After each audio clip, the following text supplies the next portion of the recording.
আসসালামু আলাইকুম। আমাদের এখানে দীর্ঘদিন বৃষ্টি হওয়াতে আপনার খাল, বিল, নদী, নালা এগুলো ভরে গেছে। পুকুর। অবশ্য আমাদের যেই মানবিক সাহায্য কারো দরকার। তো আমাদের সবাইকে এগিয়ে আসতে হবে মানবিক সাহায্য করার জন্য। তো আমাদের নিজ দায়িত্বে যেমন আশেপাশে অনেক মানুষ আছে তারা খুবই বিপদে। তাদের খাদ্য, বস্ত্র কিছু নাই। তো আমাদের উচিত তাদেরকে নিজ দায়িত্বে সাহায্য করা। টানা বৃষ্টি হতে কিন্তু প্রায় এমন জায়গা আছে মানুষ খাদ্য নিয়ে মানে খাবে যে ওই খাবারটা নাই, কেউ যে যাবে সাহায্য করবে এরকম নেই।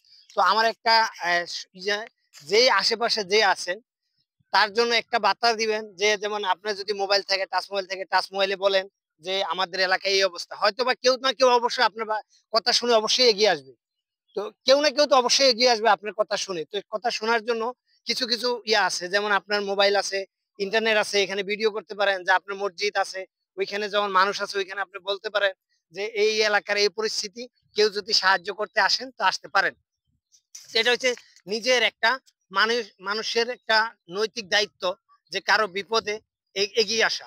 তো আমাদেরকে সবাইকে এগিয়ে আসতে হবে। সবাই মিলেই আমরা দেশ গড়বো। প্রত্যেক জনের বিপদ, আসলে বিপদ সবসময় থাকে না। এখন আপনার বিপদ, কালকে আরেকজনের বিপদ। প্রত্যেক মানুষের বিপদ সবসময় থাকে না। তো আমাদের সবাই কি দরকার, মিলেমিশে দেশ গড়া। তো যারা বিপদে পড়ছেন আর যারা নিতে পারতেছে না, কেউ ইউনিয়ন অফিসে যান, যে আপনার সাহায্য চান, আপনার আশেপাশে যে প্রশাসন আছে তাদের কাছ থেকে সাহায্য চান। অবশ্যই আপনার চাইতে হবে, না চাইলে না বললে আপনি কোনো কিছুই পাবেন না। তো এখন পরিবেশ এরকমই হয়ে গেছে, টানা বৃষ্টি হওয়াতে আপনার পাহাড় ধরতেছে, আমাদের এখানে অনেক ক্ষয়ক্ষতি হয়েছে। তো এখানে আপনি যদি আপনার কথা যদি কেউ তুলে না ধরে, তো এরকম কেউ হবে না। তো ধন্যবাদ।